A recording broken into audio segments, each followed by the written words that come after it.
Me parece demasiado importante no solo desde el punto de vista de la fisiología, sino que cualquier enfermedad tiene algún componente cardiovascular, ¿no? O te va a llevar a una complicación, un enfermedad de tipo cardiovascular. Entonces es súper importante para el diagnóstico y para entender todas las enfermedades.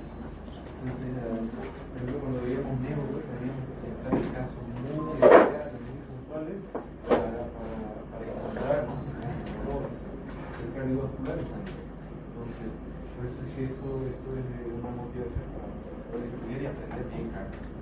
¿Cómo vamos a hacer esta unidad? Se va a componer de 3 temas. Va a incluir cardio, lo vamos a dividir en 2 partes. Son hemodinámicas, vamos a ver la circulación, y cardiodinámica, vamos a ver el trabajo de la bomba, ¿no?, la bomba cardíaca, incluyendo sangre y inmunidad. Ese sería el tercer tema, ¿no?, la tercera unidad. Ok, entonces vamos que vamos. Al principio ya saben, las generalidades, pero esto es súper importante y vamos a ir viendo los puntos.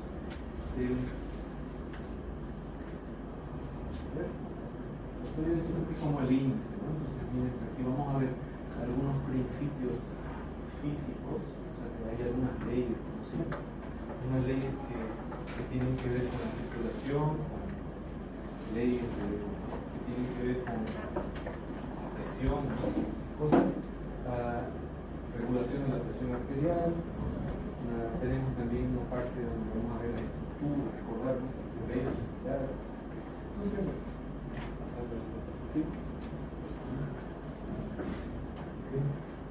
Pero en función de la circulación, función bastante básica. En función de la circulación, actúa como un vehículo, un transporte, donde yo voy a llevar a los tejidos, nutrientes, oxígeno, para que puedan funcionar bien, ¿no? Pero ahí, por ejemplo, es interesante ver también que dentro de la circulación nosotros tenemos que siempre pensar en presión y volumen, ¿no? Es un juego de los dos, y para que el tejido pueda estar óptimo, yo necesito un poco de los dos. Entonces, vamos a ver un poquito más de esto. Esto ya lo saben, ¿no?, pero bueno, vale la pena también recordarlo. La circulación mayor y menor. Circulación mayor es la circulación sistémica, porque parte del círculo izquierdo pasa los grandes vasos y luego se distribuye a través de los tejidos y retorna, ¿no? Y ahora, lo importante de eso es que para que yo pueda bombear esta sangre por todos los tejidos, yo necesito manejar altos niveles de presión. En cambio, comparado con la circulación menor, solamente de parte del ventrículo derecho llega a los pulmones, se oxigena y retorna a la vena pulmonar. ¿Eso qué quiere decir? Que si yo, por ejemplo, en alguna enfermedad, yo tengo, por ejemplo, una sobrecarga de volumen, ¿no?, una sobrecarga de volumen que retorna al corazón, por parte de esta bolemia, por ejemplo, el lado derecho, como no está acostumbrado a lidiar con tanta presión, no tiene cómo adaptarse rápido, ¿no?, al cambio de los mecanismos de la presión. Entonces quiere decir que si yo sobrecargo a los pacientes, si yo tengo algún problema con hipervolemia, voy a hacer que el corazón falle, ¿no?, pensando en el lado derecho. El lado izquierdo es un poquito más potente, ¿no?, porque como él está acostumbrado a lidiar con mayores presiones, él consigue compensar, ¿no?, el cambio de curso. Una de las cositas que podemos sacar de solamente ver una situación mayor versus menor. ¿Okay? Entonces, la parte izquierda, ella se adapta mucho mejor al cambio de presión comparado con la derecha. Dice que yo tengo que tener mucho cuidado cuando juego con la parte derecha, ¿no? Bueno, el Guyton divide funcionalmente a los vasos sanguíneos de esta forma, de una forma un poquito más funcional. Entonces, solamente para ver cómo se maneja este porcentaje, son individuos, por ejemplo, de su peso corporal total, el 60% corresponde al agua, y también de ese peso corporal, un 7% de la sangre que tiene.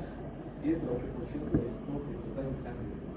Ahora, de ese total de sangre que yo voy a tener, el 15% solamente en las arterias. Y estas arterias se la conoce, bueno, en fisiología como un sistema de distribución. Sistema de distribución, y este sistema está encargado en llevar, en conducir la sangre, pero justamente no nos vamos a cansar de decir que por cambio de presión y por las presiones que maneja, la sangre no tiene mucho donde ir.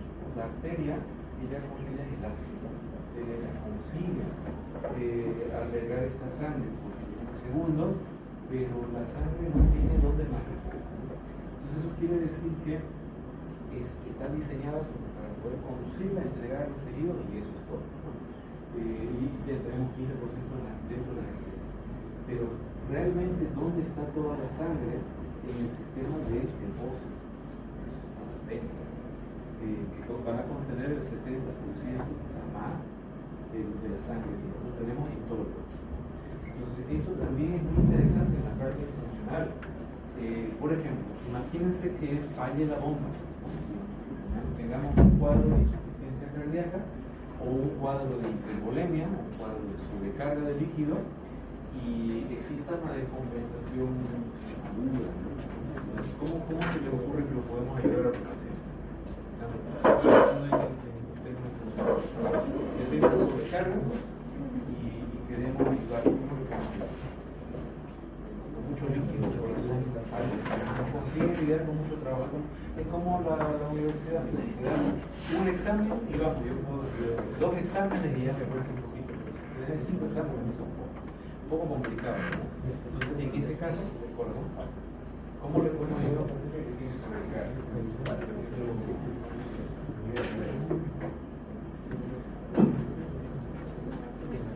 ¿Para controlar el líquido? ¿Cómo? Va por ahí. ¿Cómo podemos bajar el líquido? Por una base, damos un diurético. Ahora, eso se hace. De hecho, se hace. O sea, cuando yo tengo una descompensación por sobrecarga, una falla de bomba, una insuficiencia cardíaca, uno de los tratamientos es diurético. Pero hay un pequeño detalle. No digo problema, pero un detalle. El diurético y tengo que esperar orina. Es como que si yo tengo una descompensación que me pone en riesgo de vida, tengo que soltarle que demora un poquitito. Y literal tengo que sentarme a su lado y ver cómo morimos. Pero ¿cómo podemos hacer esto más rápido?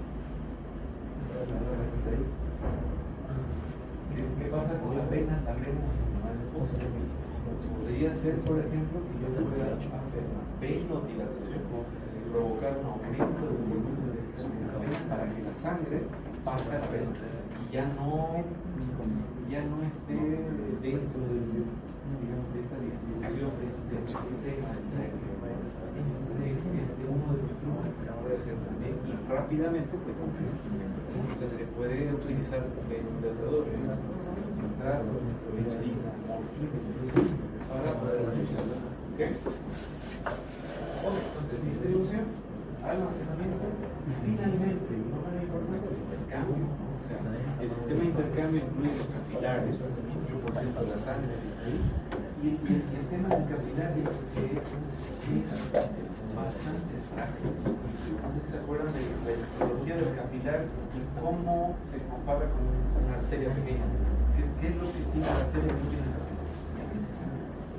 ¿Cuál es la diferencia? ¿Sí se acuerdan? La diferencia ¿Cuál sería la diferencia de un capilar comparado con una arteria?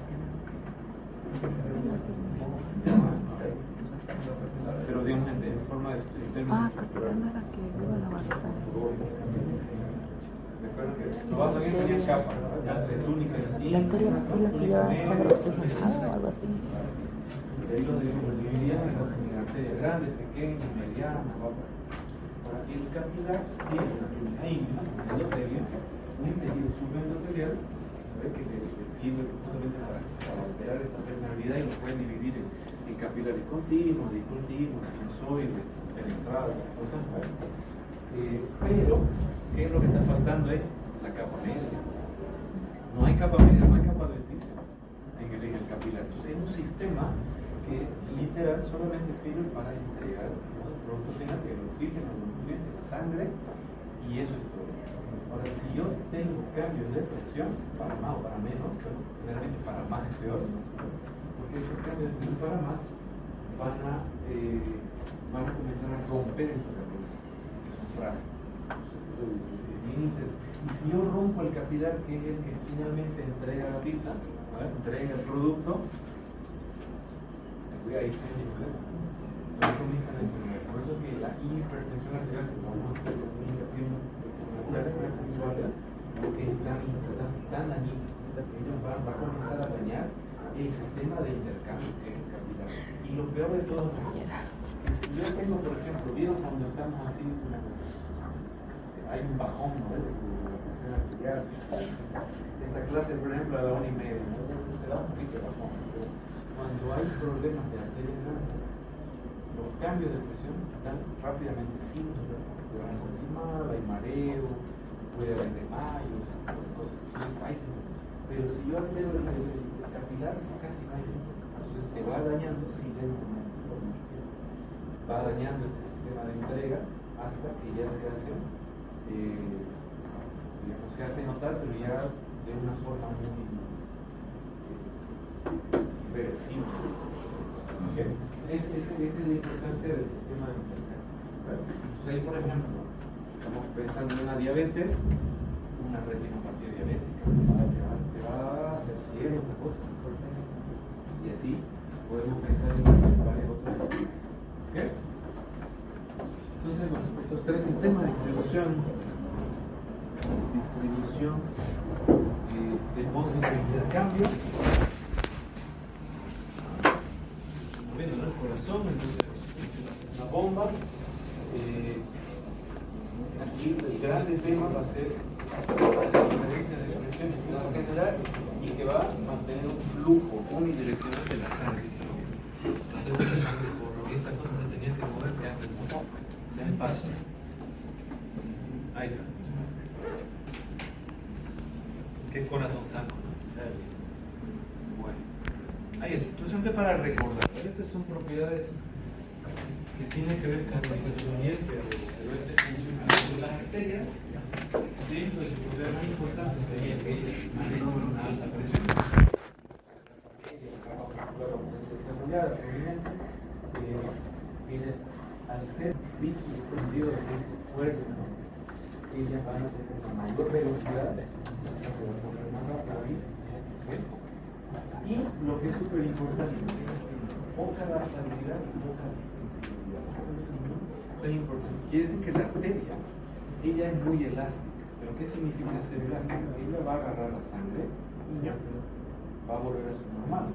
Y así va a ir pasando por todas las arterias del cuerpo, generando pulsación. Esa pulsación, el cambio de presión, es lo que va a mantener el flujo. Pero al mismo tiempo la arteria no tiene dónde albergar la sangre, entonces ya vuelve a su sitio. ¿Lo ven? Y eso quiere decir que los cambios de cada cambio de presión que se puede hacer, que sería justamente la insensibilidad, va a ser muy pobre. ¿Okay? La arteria no tiene dónde aquí. ¿Okay? Por eso que hay que tener mucho cuidado con la hipovolemia. ¿Okay? Estos dos términos son parecidos. La única diferencia es que a la distensibilidad nosotros le metemos el tema de la presión. ¿Cuánto volumen puedo cargar con cada cambio de presión? Entonces yo voy a meter la presión y eso va a generar un mayor volumen.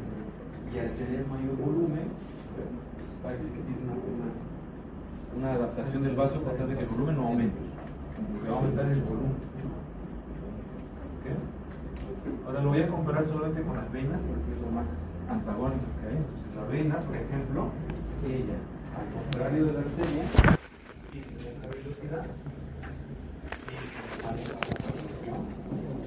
No tiene pulso. Ella, la vena, ¿cuál es el tema de la vena? Ella tiene que retornar la sangre al corazón. ¿Cómo le hacen la.? No tiene presión, sino tiene la válvula. ¿Es que no? La válvula es una válvula. ¿Qué no? Bueno, vamos con la válvula primero. ¿Qué es la válvula? La válvula es un repliegue de la mucosa que actúa como un peldaño, ¿no? Entonces la sangre va subiendo poco a poquito, va subiendo y va retornando al corazón. Esa es una de las funciones, y otra función es que ella evita el retroceso de la sangre, ¿no? Pero principalmente que actúa como peldaño. Ahora, esta válvula, como yo digo, es un repliegue de la mucosa. Eso significa que si la vena, mire qué pasa si yo estiro la vena, si yo dilato la vena. Mira lo que pasa con mi válvula. ¿Funciona? Ya no funciona. Entonces, la válvula depende mucho de la presión y del volumen que tiene la vena. Si yo le meto mucha presión, mucho volumen, la válvula comienza a no funcionar más. ¿Y eso cómo le ponemos en términos de enfermedad? Comenzamos a entrar en una insuficiencia valvular venosa, que básicamente te va a causar una varice. ¿Entendieron la varice? La varice es una dilatación de la vena crónica irreversible. ¿Okay? Justamente porque el sistema valvular comienza a no funcionar. Bueno, ese es uno. ¿Qué más? Válvula.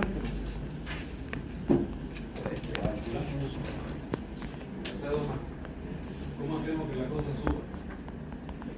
A ver, cuidado.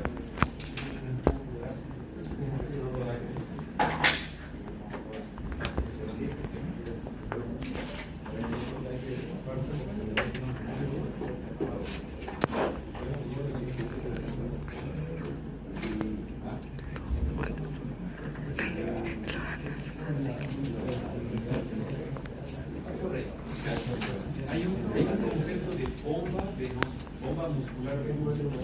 Los músculos, cuando ellos se contraen, presionan sobre la vena y eso hace que la sangre. Eso es importante. Por eso yo estoy haciendo su gallina siempre. Por acá, por allá, para que la vena no. Entonces, cuando está en movimiento, la sangre en la vena, ella se va. El problema está cuando estamos quietos. Cuando hay, por ejemplo, piensen en todos los trabajos donde la persona está de pie y está quieto, sin moverse. ¿Qué puede ser la verdad? Yo sí. Un trabajo en donde la persona está así quieta, paradita, no iba a decir un policía debería estar en el semáforo. Guardia. ¿Qué más? Guardia. El cajero me llama la atención que una persona tiene un paciente. ¿El qué? Un cirujano. Un cardiovascular, un neurocirujano que está 8 o 6 horas ahí operando. Entonces, todos estos trabajos van a causar como que la sangre se estancie en la vena y eso aumenta la presión y la dilata. Y por lo tanto, las miras de la vena van dejando de funcionar. ¿Okay? Entonces, válvula, la bomba muscular venosa, que es el trabajo de los músculos, principalmente estos músculos, que se llaman los músculos, le decimos varios, los gemelos, los músculos que más. Los morosos, le decimos los morosos también. ¿Qué más? Los gastrocnemios, los sólidos, los gemelos. Sí, esos son uno de los puntos más importantes, porque ellos van a contraerse, van a empujar la sangre. Y falta uno. ¿Cómo más hacemos que la sangre vaya?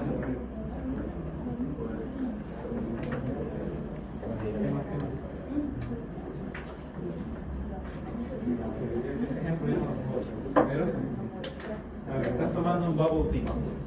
¿Vieron un bubble tea? ¿Cómo le hacemos? ¿Cómo le hacemos para que suba? Ya, pero ¿qué es esto? Ya, pero hacerme.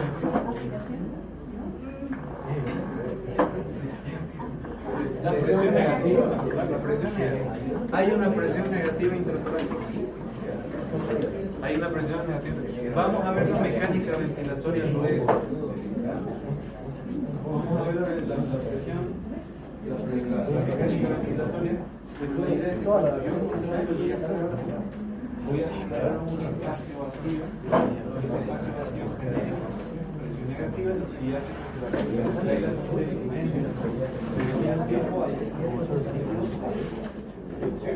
Ese mecanismo utiliza la vena para poder recuperar la sangre. Y eso que es dependiente de muchas cosas. Dependiente de válvulas, dependiente de los músculos, dependiente de la presión del agua.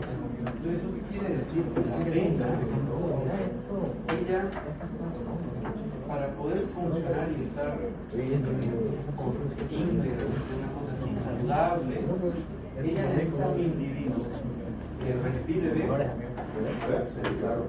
Necesita un individuo que sea activo, que sea móvil, necesita un individuo que no esté de pie y que un montón de cosas. Es un sistema independiente. Ello hace con que ella cambie la velocidad y se adapte y se defienda mucho.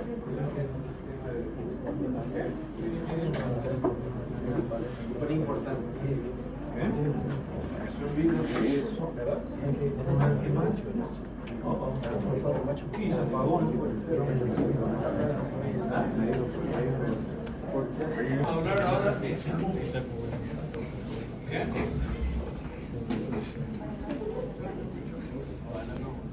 ahora mira. Vamos a ir entrando en el tema de la circulación poco a poco. Tenemos que hablar de flujo. Flujo básicamente es como la cantidad de sangre que está corriendo por ml minutos. El flujo es como una sangre que está literalmente corriendo, siendo capaz de correr, pero la tenemos que medir en ml por minuto. ¿Vale? Ahora, si yo, o cuando pregunto, cuando yo digo pregunta, ¿el examen cae? No, no cae. Yo estoy proponiendo una tarea, no sé si les parece bien. Cada vez yo diga, pregunte, esto cae en el examen, alguien la anota y después no la pasa, para que de verdad caiga. Sí, así, pero se compromete. no, de verdad. Alguien que nunca pase. Ahora miren, pregunta, ¿cuál es el flujo fisiológico, el flujo normal? Esto va en el baúl de cosas que no hay que olvidar de fisiología. El flujo laminar. Ese es el flujo fisiológico y el flujo normal. ¿A qué se refiere el flujo laminar? Se refiere a que este es un vaso sanguíneo, esto es el endotelio, yo tengo los rojos.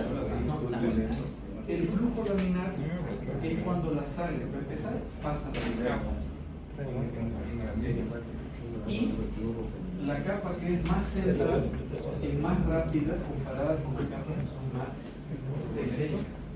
Digamos, ¿okay? Yo si estoy en el centro, la sangre corre rápido. Mientras más me acerco a la pared del vaso sanguíneo, corro más lento. ¿Por qué creen que pasa eso? Es que me veo bastante intuitivo y sencillo. Yo estoy acá cerca del vaso. ¿Qué está pasando acá con los corros? ¿Voy golpeando? No, pero voy Arrastrando.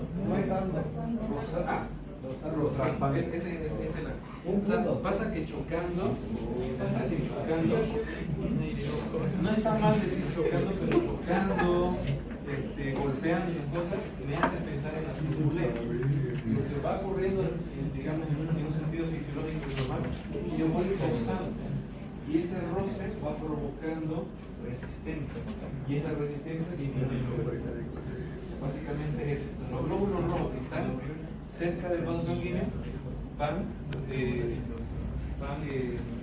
teniendo mayor resistencia comparado con las capas de sangre que están en el para empezar. ¿Cómo es el flujo laminar? El flujo laminar es las capas, donde la velocidad es más rápida central comparada con la periférica, que es un flujo unidireccional. Toda la sangre se mueve en el mismo sentido. No hay retroceso de sangre, es silenciosa, es una característica del flujo laminar, es silenciosa. Ahora, ¿qué pasaría en la turbulencia? ¿Por qué genera turbulencia? Otra vez, esto es medio gráfico. La sangre, ¿qué pasaría si aquí hay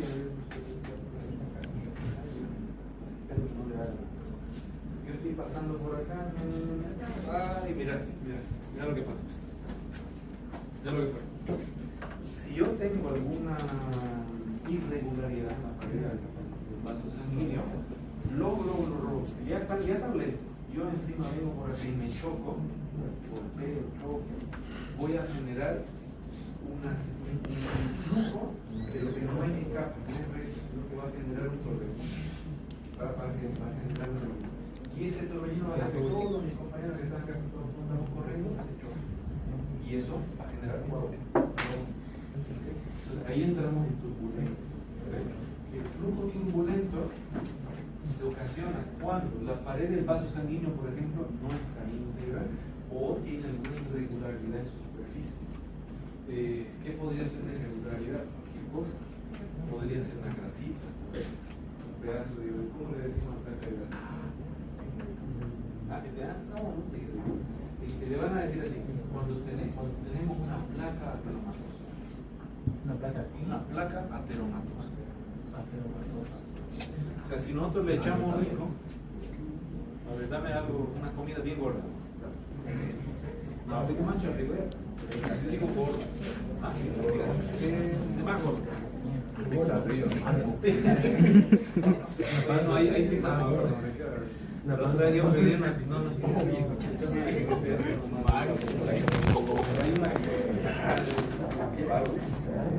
está bien que manche la servilleta, pero manchar la caja de la otra dos. Ya, pero sí, me gusta. De esas pizzas que están por allá, esas americanas, es bien gorda. Si nosotros le echamos todos los días esa pizza, vamos a agarrar este colesterol, vamos a distribuir a todos los tejidos y parte del colesterol pasa en las arterias. Y me ponen el colesterol ahí. Pero está ahí haciendo, está estorbando. Hay una célula que es muy estresada y que le gusta comer todo. Comienza con macro y termina con paro. El macrófago, cuando ve esta cosa se estresa, tiene así como toque, ¿no? Es medio obsesivo, no lo puse, lo como. Pero como era la pizza gorda, entonces sí, se empacha todo. ¿Viste? Cuando comes una cosa gorda, se empacha. Y el macrófago, cuando se empacha, comienza a llamar a sus amigos que le vengan a ayudar, así medio malito. ¿Y cómo le da gastritis al macrófago? ¿Y cómo es que le llama a la gente? A la célula comienza a secretar intraglobulina, leucina 6, leucina 8, leucina 1, y provoca una mini inflamación en esta parte. Cuando existe inflamación, hay salida de líquido. Y si hay salida de líquido, va a provocar una tumoración microedema. Eso va a provocar una irregularidad en la pared. Entonces, yo vengo aquí como glóbulo, veo aquí un rompemuebles, voy a girar. Si yo giro y me choco con la hermanita, voy a tener el cuadro. El flujo turbulento, a ver, vamos a colocar. Este es silencioso y este es ruidoso. Pero el ruidoso, ¿cómo le vamos a decir al ruido? Este es el soplo. Y que escuchar, ay, el paciente está con soplo. ¿Qué es el soplo? Es la expresión clínica del flujo turbulento. ¿Por qué se genera el flujo turbulento? Porque la sangre comienza a perder esta habilidad de pasar por capas y comienza a generar torbellinos de sangre. Es puro trombótico, le voy a poner acá para que se vea.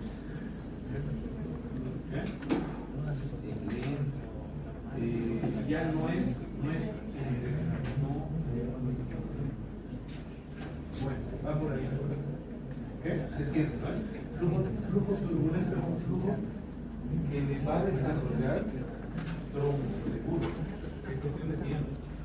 Va a hacer que la sangre se vuelva lenta, no circule, y la sangre inicia a girar. Ahora me voy para allá. No. Yo tengo que ir para acá, ahora ya no es mi dirección. ¿Qué? Laminar, ok, vamos a... Esto también lo teníamos que ver en la de bomba. No vamos a entrar mucho en el territorio de los cardíacos todavía porque eso no lo vamos a entrar, pero tenemos que decir que el gasto cardíaco es como la cantidad de sangre que el corazón es capaz de bombear por el ml o diferente del flujo que estamos midiendo. Es una medida más, porque es una medida más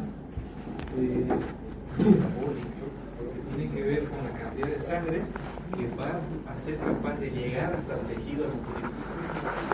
Entonces, el gasto cardíaco es una relación que matemática, la frecuencia cardíaca multiplicada por el volumen sistólico de descarga. ¿Okay?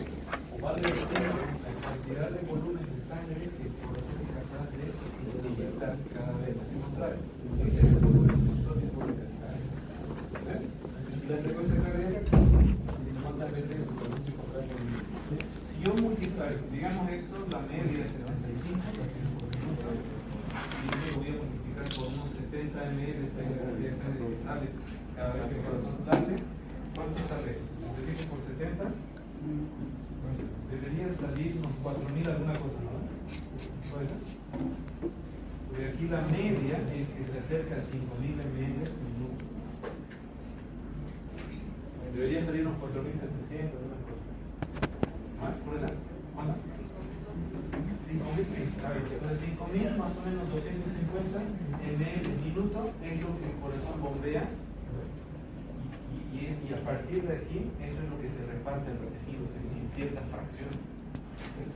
Y aquí lo más importante es entender que depende de la frecuencia y de la sangre que se lleva.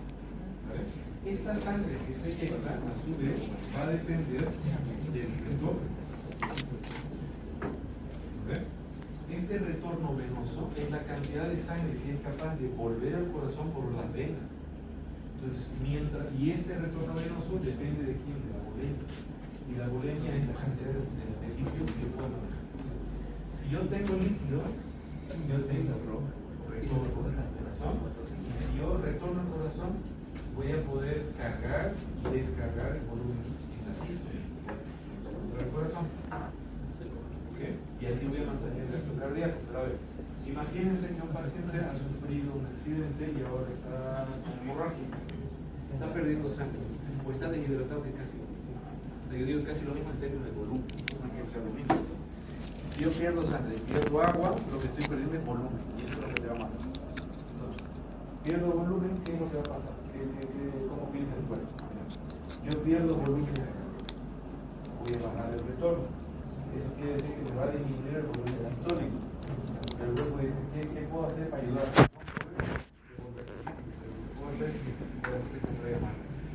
Así que va a ser porque se más rápido para mantener por ahora.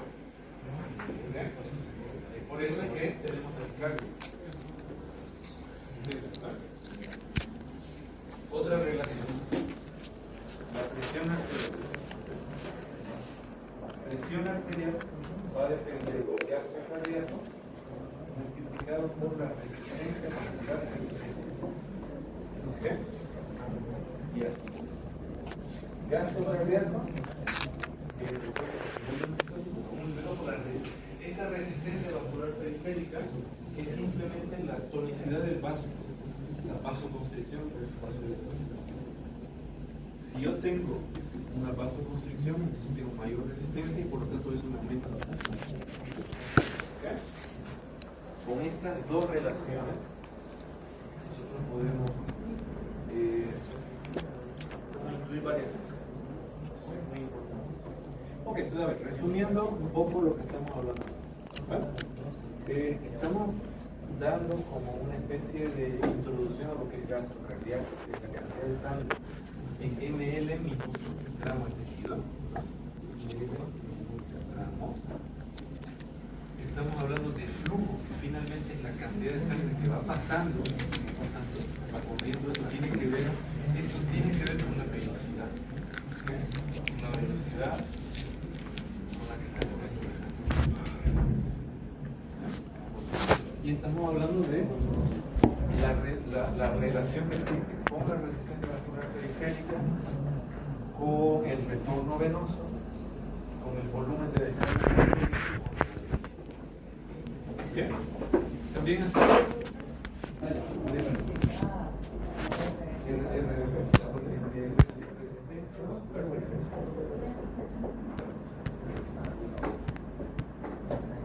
pueden decir sistémico.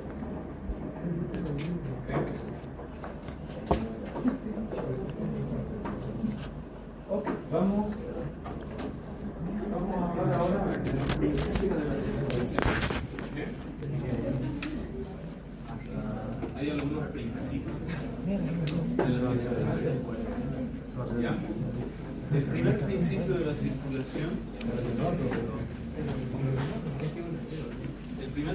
la circulación, tiene que ver con el control del flujo.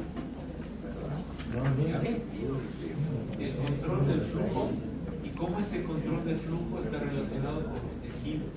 ¿Okay? Vale decir así, la sangre, ella se distribuye por la arteria, llega al capilar y el capilar se retrasa al tejido. El capilar, hemos dicho que no tiene vaso, no tiene túnica media, no tiene músculo. ¿Quién es la última arteria que sigue teniendo capa media? Sigue teniendo dentro de todas las arterias. Está la arterita, la arteriota, la arteruta. Hay una más pequeñita que es la última que tiene capa media. Arteriola. La arteriola es el vaso sanguíneo que todavía yo puedo identificar 2, 3, quizás, capas de músculo liso que todavía tiene capacidad de contraerse. Por esa razón, la arteriola, y principalmente una que se llama metaarteriola, se dice que es como la entrada a la microcirculación porque ella consigue todavía hacer vasoconstricción y vasodilatación. Esta metaarteriola, ¿qué es lo que va a pasar? Es la última parte que se puede contraer y distribuir. Yo voy a decir, chicos, llegó la sangre, ¿quién quiere? ¿Cómo le hago para saber quién quiere? ¿Cómo le hacemos para saber quién quiere?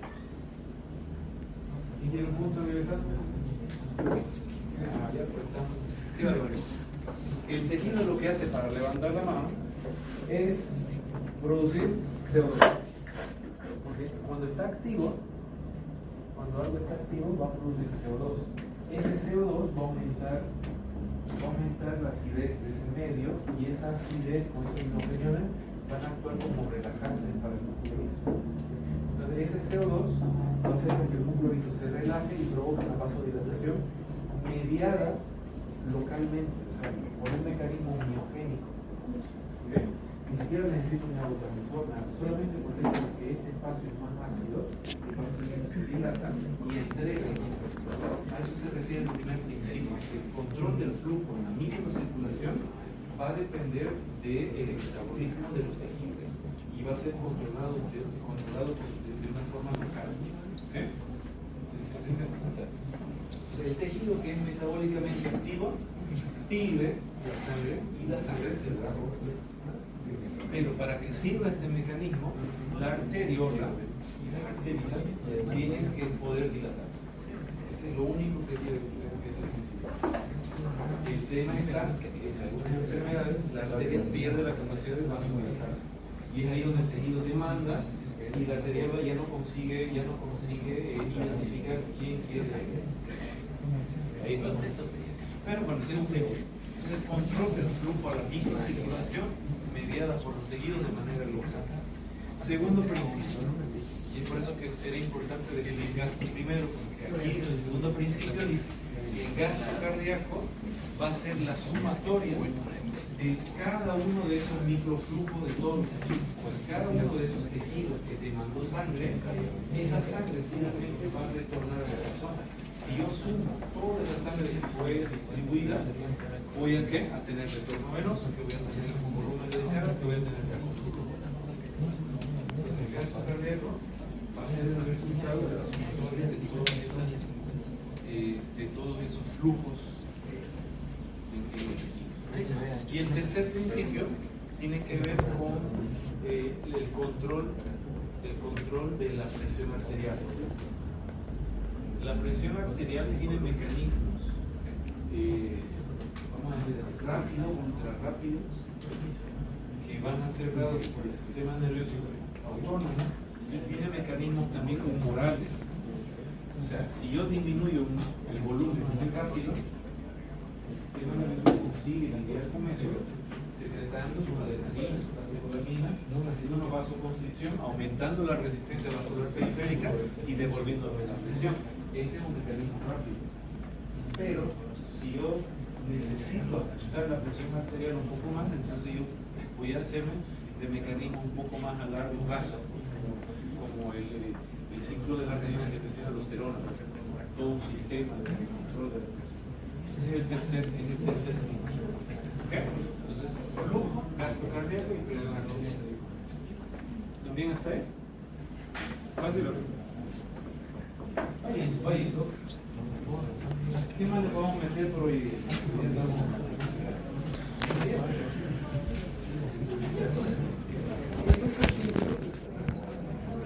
¿Dónde Yesito? ¿Dónde ellos?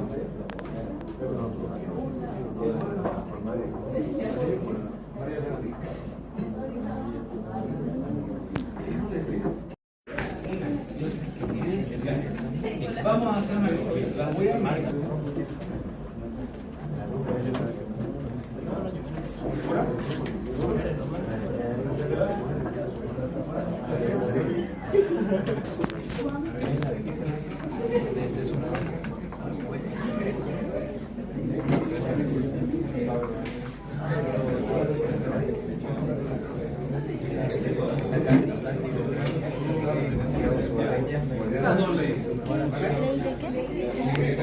Poiseville.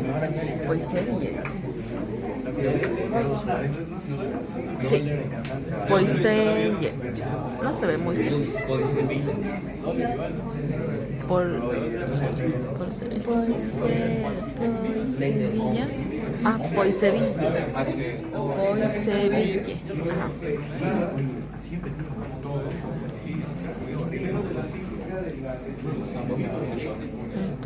Medio opaco. Vieron, por ejemplo, esta cosa de circuitos, resistores, conducción eléctrica, voltaje, electricidad. De ahí viene el ¿verdad? Tiene que ver con la relación que existe entre la resistencia, la corriente y el voltaje. Creo que es así. Los voltajes acá. Ahí está. Ahora, lo que nosotros vamos a hacer es que el voltaje, ¿qué es el voltaje? Mira cómo funciona, ¿no? Yo digo, escucha, el que se inspiró aquí, capítulo. ¿Qué sería el voltaje? La fuerza. Es como una medida de la energía que pasa, ¿no? Es como que los joules, ¿verdad? Los julios por columbios, ¿puede ser? Joules per coulomb. Es como una medida de la energía que va pasando por cada columbio de campo magnético que hay en un sistema, ¿no? Y la corriente vendría a ser joules por segundo. ¿Okay? ¿Cómo lo traducimos esto a la medicina? ¿No? Que no pase el punto, que no ponga el pan. ¿Cómo traducimos en la medicina? Lo que era corriente para nosotros se va a volver flujo. ¿Por qué? Porque para ellos era energía por segundo, para nosotros, en vez de electrones, le metemos glóbulos rojos. ¿Ya está? Entonces, los glóbulos rojos por segundo es flujo. ¿Vale? Y aquí el voltaje, los julios por columbios, ¿qué sería el voltaje? El voltaje es una diferencia de potencial. Una diferencia de potencial. ¿Cómo le hacemos nosotros para traducir esa diferencia de potencial? Yo tengo aquí un mayor potencial comparado con este, un gradiente de presión. Sale el voltaje y aquí le vamos a poner así, presión. Entonces, contarles que para nosotros la ley de Ohm va a relacionar la resistencia vascular con el cambio de presión dividido en flujo. Entonces, esto va a ser así: flujo igual cambio de presión y resistencia. A mayor cambio de presión, voy a tener mayor flujo y mayor velocidad de la sangre. Y va a ser inversamente proporcional a la resistencia. La resistencia tiene que ver con el calibre del vaso sanguíneo. Si el calibre del vaso sanguíneo es muy pequeñito, mayor resistencia. ¿Tiene sentido? Que tiene que ver con el área transversal del vaso. ¿Okay? Esa es la ley de Ohm. ¿Vale la pena una mirada ahí? Y la ley de cuadril que me encanta. Esta ley de cuadril es un poco más baja, porque ella evita siempre. Flujo va a ser igual al cambio de presión. Y hay unas cuantas cositas que le meten. 4 por pi por radio a la cuarta, ¿cierto? Pi por radio a la cuarta.